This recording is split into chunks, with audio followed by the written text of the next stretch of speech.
આપણે ભલે ખાવાનું ન મળે તો હાલી જાય, પણ મા બાપ વગર તો કઈ અત્યારે કઈ તહેવાર આવે તો તરત મા બાપ આના લગ્ન કરવા હોય તો મારે બધાને બદલાવ જવા પડે કે મારા મા બાપ નથી તો તમે આવો એમ.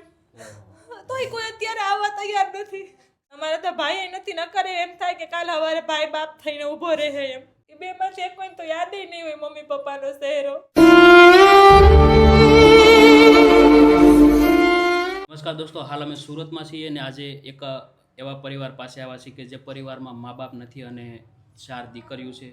એકલતા સાથે મા બાપ વિનાનું જીવન જીવી રહ્યા છે. ખૂબ જ તકલીફો સાથે પોતાનું જીવન જીવે છે. મા બાપ વિનાનું કોઈ પણ હોય એટલે કે એમ કે મા બાપ વિનાનું જીવન એટલે ધૂળ જેવું જીવન થઈ જાય. અને બહેનો મા બાપ વિનાના મોટા થયા છે, તો બેન સાથે વાત કરી કે એમના જીવનમાં શું શું તકલીફો પડે અને મા બાપ વિનાનું જીવન કેવું છે એમનું. તો તમે કન્ટિન્યુ એપિસોડ જોવો અને તમારા દરેક ગ્રુપમાં શેર કરો. બેન, મારું નામ નરેશભાઈ આહિર છે. તમારું નામ શું છે બેન? હેતલબેન. તમારું નામ બેન? નિધિબેન. તમારું નામ બેન? દર્શનાબેન. તો પછી બેન શું શું તકલીફો પડે? તકલીફોમાં તો કંઈ કહેવા જેવું જ નથી ભાઈ. નાનપણથી મા બાપા 1.5 વર્ષની હતી ને ત્યારે મમ્મી પપ્પા ઓફ થઈ ગયા છે. એ પછી હું એક મોટી, મેં જ આ 3 બહેનોને મોટી કરી. નાનપણમાં મજૂરી કરતી હતી હું. 5મું ભણતી હતી ને ત્યારની જ મેં ભણતર મૂકી દીધું છે. 5 ભણીને ઉઠી ગઈ છું. પછી આ 1.5 વર્ષની હતી, એને ભણાવી ગણાવી જ્યાં સુધી મારાથી થયું ત્યાં સુધી મેં કર્યું છે. બેન, રડોમાં હું સમજી શકું. મા બાપ વિનાનું જીવન એટલે ખૂબ અઘરું થઈ જતું હોય. નથી ભાઈ એટલે લગતો ભાઈને કઈ આપણે વેદના કહી શકીએ. સાચી વાત છે. મારા પપ્પા 6 મહિના બીમાર હતા ત્યારે કોઈ નહોતું. એના ઉપર હું જ એકલી હતી. ત્યારે ખબર નથી પડતી કઈ, તોય પણ હું હતી એમ. તોય છતાં એની બચાવી ન શક્યા અમે. નાની ઉંમર આવી એટલે આપણે તો એટલો ખ્યાલ ન હોય. ત્યારે એટલું બધું કંઈ હતું નહીં કે કોઈ આપણને મદદ કરી શકે એમ. અત્યારે તમારા જેવા ભાઈઓ છે જે મદદ કરી શકે છે, પણ ત્યારે એવું કંઈ નહોતું કે કોઈની મદદ માગી શકીએ અમે. ને સમાજ અમારો એટલો બધો એમ છે, સમાજમાં બધા છે, કાકા છે, ફૂયું છે, પણ અત્યારે કોઈ સેવા કરે એવું કોઈ છે જ નહીં અમારે. એટલે કોઈ સમાજ, તમારો પરિવાર હોય, કોઈ ધ્યાન જ ન આપે. ના, કોઈ તો થોડે આ તકલીફ હોય ભાઈ. સાચી વાત છે. મારા લગ્ન થઈ ગયા પછી હું મારા સસરાની ઘરે છું અત્યારે. તો અહીંયા હું મારી બહેનોને લઈ આવી છું. અચ્છા, એટલે તમારા મેરેજ થઈ ગયા છે? હા, આ 2 બહેનો છે આ 2 તમારી સાથે? બહેનોને લઈ આવી. 3 બહેનો હતી પણ એકના કોરોનામાં મેં લગ્ન કરી દીધા છે. હા હા, એટલે બધાથી મોટા તમે બેન? હા, બધાથી મોટી હું જ છું ભાઈ. પછી આ બંને બહેનોને હવે તમારી સાથે? હા, અત્યારે સાથે હમણાં સુધી સાથે જ છે. જ્યાં સુધી એના લગ્ન ન થાય ને ક્યાં સુધી હું એની સાથે જ છું ભાઈ. ખૂબ મોટી વાત કહેવાય. આજે તમે 3 બહેનોને એક માની જેમ મોટી કરે અને એને સાચવ્યા. હા, હું મારાથી જેટલી બને એટલી હું કોશિશ કરું છું ભાઈ કે એને હું માની ખોટ ન આવવા દઉં. જોકે મા બાપ હારે તો હું ન જ આવી શકું, પણ એવી કોશિશ કરું કે એને માની કોઈ દિવસ યાદ ન આવે એમ. કેમ કે આને તો ખબર જ નથી માનું મોઢું કેવું છે એમ. એને ફોટામાં જોયું ત્યારે ખબર પડી કે એ એની માં છે એમ. કેમ કે ત્યાં સુધી તો એને 1.5 વર્ષની હતી ત્યારે તો એને કંઈ ખબર જ ન હોય. તો પછી હાવ બેન 1.5 વર્ષના થાય તમે એને પછી પાય પોષણ? હા, બસ એને ત્યારે તો એ પેટ ભરતી હતી એવું બધું મમ્મી બોલવાય નથી શીખી. ત્યારે 1.5 વર્ષની હોય એટલે એવું કંઈ ખબર ન હોય એને. તો બેન પછી તમે તમારા મમ્મી પપ્પાને જોયા જ નથી? જોયા જ નથી કોઈ દિવસ. ફોટામાં જોયા જ. એને બેન, રડોમાં હું સમજી શકું. મા બાપ વિનાનું જીવન અઘરું થઈ જતું હોય છે. તો અત્યારે બેન તમે શું કામ કરો? અત્યારે અમે સાડીમાં કામ કરીએ છીએ 2 બેન. આ બેનને ઘરે રાખું છું મારા છોકરા રાખવા. બરોબર. બધાને તો કામે ન જવાય. મારા સાસુને ઓપરેશન કરાવેલું છે. એટલે તમારે ત્યાં જે છે મતલબ આ રહી છે તો તમારે તકલીફ પડે? સસરાને કે રીતે? મારા સાસુને 5 ઓપરેશન કરાવેલા છે. મારા સસરા, મારો ઘરવાળો પેટમાં હતો ત્યારે મારા સસરા ઓફ થઈ ગયેલા છે. એ રીતના. કેમ કે સસરા મારા ઓફ થઈ ગયા એ પછી મારા સાસુએ બહુ દુઃખ જોયું છે એટલે અમને ખબર છે દુઃખ હું છે ને એ. અત્યારે બધાને નથી ખબર પડતી દુઃખની. સાચી વાત છે. ઓલા કેમ કે આપણા સગા સંબંધી પણ નથી કોઈ અત્યારે ધ્યાન દેતું ભાઈ. સારું હોય ને તો વાત કરવા આવે છે, બાકી કોઈ જેવા નથી આવતું. એટલા વર્ષથી અમે કઈ રીતના પરિસ્થિતિમાંથી ઊભા ત્યાં ને અમને જ ખબર છે. અત્યારે કોઈ જોવા નથી આવતું. હું સમજી શકું. અને ઓલા કેમ કે આપણે કદાચ સુખ સુવિધામાં આવી જાય પણ મા બાપનો જે પ્રેમ છે. હા, એ જ વાત છે. આપણે ભલે ખાવાનું ન મળે તો હાલી જાય, પણ મા બાપ વગર તો કઈ અત્યારે કઈ તહેવાર આવે તો તરત મા બાપ આના લગ્ન કરવા હોય તો મારે બધાને બદલાવ જવા પડે કે મારા મા બાપ નથી તો તમે આવો એમ. તોય કોઈ અત્યારે આવવા તૈયાર નથી. બેન, રડોમાં અમે અમે તમારા ભાઈઓ છીએ અને અમારથી જે પણ થઈ શકશે એટલી મદદ કરવાની કોશિશ કરશું બેન. તો હમણાં આની સગાઈ કરી ત્યારે પણ અમે ગયા હતા એ લોકોને બોલાવવા કે હવે તો આવો, એમ કે હવે તમારા મારા મા બાપ નથી, તમે મા બાપ બનો, પણ તો એ લોકો કોઈ તૈયાર નથી આવવા. તમારા સગા સંબંધી? હા, બધાને બોલાવવા ગઈ હતી, સગાને બધાને. સગાઈ થઈને ત્યારે મેં કીધું હવે તમે મોટા થઈ ગયા છે, હવે તમારે ક્યાં ખાવાનું દેવું પડે, અમે અમારી રીતે ખાઈ લઈએ છીએ. તોય નથી સાથ તોય નથી સાથ સપોર્ટ આપતા. ભાઈ હમણાં જ આની સગાઈ કરી ત્યારે જ ગયા હતા અમે લોકો, એટલે મનાવા ગયા હતા, પણ તોય નથી આવવા તૈયાર. અમારે તો ભાઈ નથી, ન કરે એમ થાય કે કાલ સવારે ભાઈ બાપ થઈને ઊભો રહે એમ. સાચી વાત છે બેન. એની બેન રડોમાં, અમે તમારા ભાઈઓ છીએ અને આજથી તમારે જે પણ કાંઈ કામકાજ હોય કે જો અમને અમારથી જે પણ થઈ શકશે એટલી મદદ કરવાની કોશિશ કરશું બેન.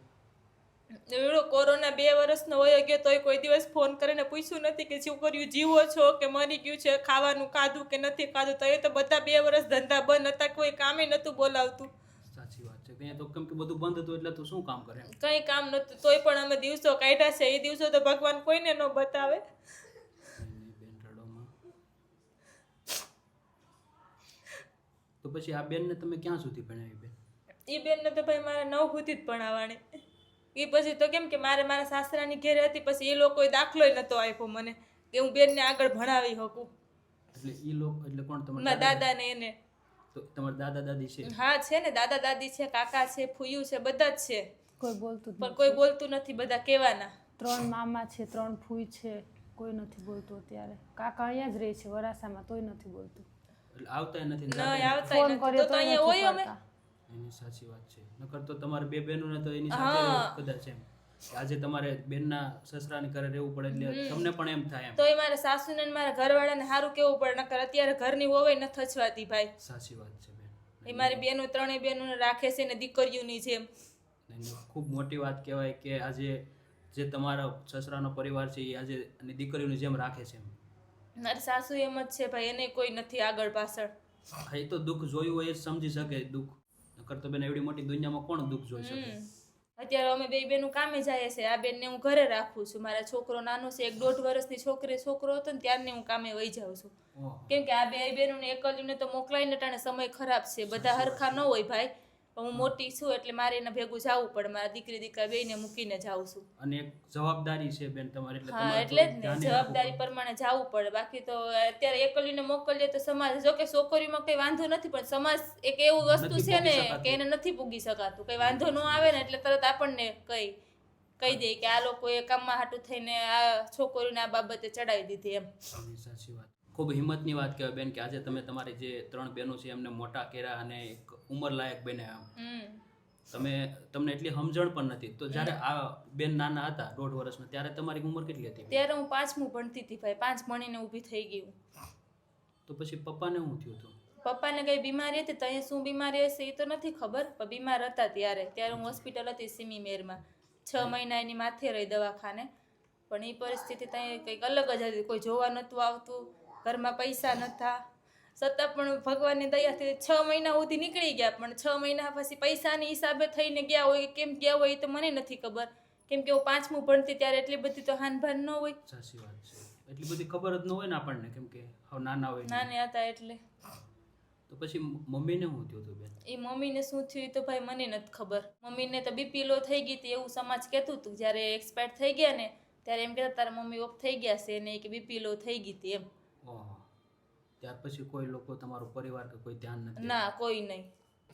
તો પછી બેન આમ તમારું મૂળ વતન કયું? આલીદર બોડીદર, સોમનાથ જિલ્લામાં. આલીદર બોલીદર? હા. દેવત બોદરનું? હા, દેવત બોદરનું. પછી ગામ લોકોએ કે સમાજે કઈ મદદ? ઘરના લોકો જોવા ન થતો તો ગામ શું લેવા જોવા આવે ભાઈ? જે ઘરમાં છે, મારા દાદા દાદી છે, કાકા કુટુંબ છે, એ જ કોઈ જોવા ન આવતું તો ગામને તો શું લાગે તે જોવા આવે? સાચી વાત છે. ઓલા કેમ કે ઘરના જ આપણને તરસોડી દે તો પછી વધારે એનાથી વધારે દુઃખ છે એમ. ગામ લોકો તો પછી સમાજ પાસે, ગામ લોકો પાસે શું આશા કરવી એમ? અમે અમારી રીતે ત્યાં દેશમાં હતા ત્યારે મજૂરી કરીને મોટા થઈ ગયા, પછી સગાઈ થઈ તો અહીંયા આવી ગયા. તો અહીંયા પછી કામે જઈએ છીએ ડાયમંડ નગરમાં, કામ કરીને ગુજરાન ચલાવીએ છીએ. એની સાચી વાત છે. અને ખૂબ હિંમતની વાત કહેવાય બેન કે આજે તમે મહેનત કરી અને તમારે જે બહેનો છે એને મોટા કર્યા ને એક બધી રીતે વરાવ્યા પહેણાવ્યા અને એક કહેવાય ને કે એક માની જેમ બધી દીકરીઓને માની જેમ માની જેમ જ. હા ભાઈ, માની જેમ જ રાખું છું હજી સુધીમાં. પણ એમ જ વિચારું છું કે એને કોઈ દિવસ માની ખોટ ન આવવી જોઈએ. પણ એ માની ખોટ તો ભાઈ થોડી ભૂલાય. સાચી વાત છે. એની બેન રડોમાં હું સમજી શકું. મા બાપ વિનાનું જીવન તો ખૂબ અઘરું થઈ જતું હોય. હજી તમારી પાસે ઓલા કેમ કે સમજણી નથી આવી ને એ પહેલાં તો મા બાપ વયા ગયા, અને આ બેને તો મા બાપને જોયા જોયા જ પણ નથી. એ બેમાંથી એક કોઈને તો યાદ નહીં હોય મમ્મી પપ્પાનો ચહેરો. અને એને ખબર નહીં હોય કે મમ્મી પપ્પાનો પ્રેમ શું કહેવાય. હા બસ એમ જ. એની બેન રડોમાં અમે તમારા ભાઈઓ છીએ અને જે પણ અમારથી થઈ શકશે ને એટલી મદદ કરવાની કોશિશ કરશું. તો બેન પછી અત્યારમાં શું તકલીફ પડે? ભાડા ભરવાની તકલીફ પડે ભાઈ, ખાવા પીવાની તકલીફ પડે. તકલીફની તો હું વાત કરું ભાઈ. એની સાચી વાત છે બેન, કેમ કે ઓલા કેમ કે એકલા થતો કોને કેવા જવા? હા બરાબર, કોને કેવા જાય? અત્યારે તકલીફ તો બધી જ પડતી હોય. અત્યારે ઘર લઈને બેઠા હોય એટલે કેના વગર હાલે? સાચી વાત બે છોકરા છે એને તો કઈ એમ કહેવાય નહીં કે આપણી આ પરિસ્થિતિ છે આપણે સમજીએ, આ સમજીએ. છોકરા તો સમજવાના નથી. સમજવાના. અત્યારે મોંઘવારી એટલી બધી છે કે ધંધા નથી, પણ મોંઘવારી એટલી બધી છે ને ભાઈ નથી પૂગી વળાતું ક્યાંય. અને બેન રડોમાં અમે તમારા ભાઈઓ છે ને અમારથી જે પણ થઈ શકે એટલી મદદ કરવાની કોશિશ કરશું બેન. તો અત્યારે હું બેન ખાવા પીવાની તકલીફ પડે, કાંઈ નહીં આપણે રાશન લઈ આવીએ ને બેન.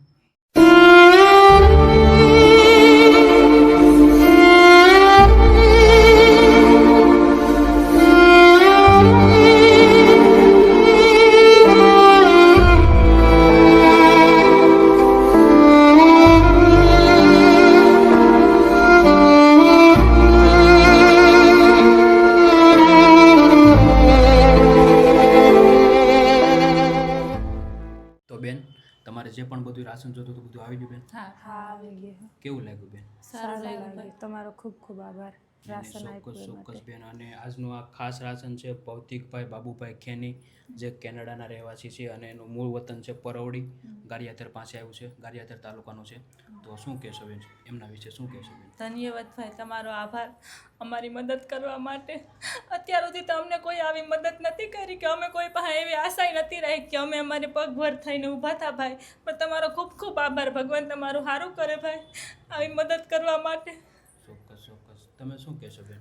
ધન્યવાદ, ખૂબ ખૂબ આભાર. તમે બેન તમારા મમ્મી પપ્પાને જોયા નથી? જોયા જ નથી, 1.5 વર્ષથી ઓફ થઈ ગયા એટલે તમને ખ્યાલ જ નથી ખ્યાલ જ મમ્મી નથી પપ્પા કેવા છે એ જોયા જ નથી. ફોટામાં જોયા એ જ. જ્યારની સમજવા કે ક્યારથી બેન જ મોટી કરે છે. જીજાજીની બેન ને બેનની સાસુને ધન્યવાદ દેવો જોઈએ.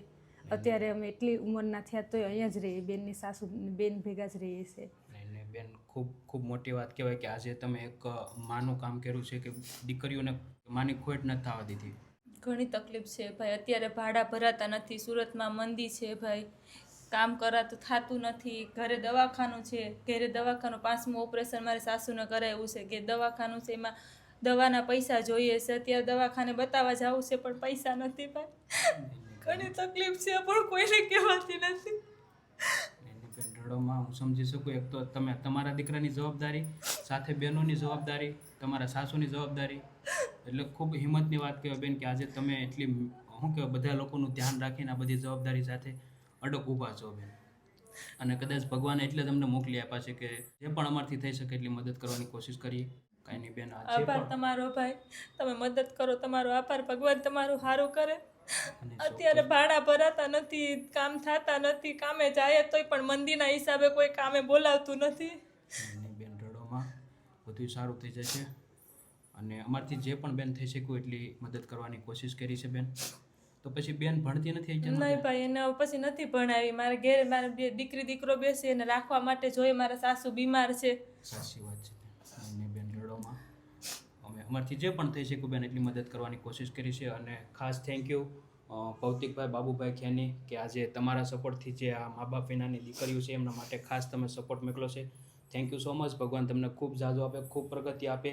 અને ફરી વખત થેન્ક યુ સો મચ કે આજે તમે આ બહેનો માટે આગળ આવ્યા છો. ભગવાન તમારી બધી મનોકામના પૂરી કરે ને બસ આવીને આવી રીતે પ્રેમ સપોર્ટ આપતા રહેજો. અને દોસ્તો તમે જોયું તે પ્રમાણે કે જીવનમાં અંદર બધી જ વસ્તુ તમારી પાસે હોય પણ તમને દીકરો કહેવા અથવા તો દીકરી કહેવા અથવા બટા તું ક્યાં ગઈ એવું કહેવા મા બાપ ન હોય ત્યારે ખૂબ દુઃખ થાય એમ.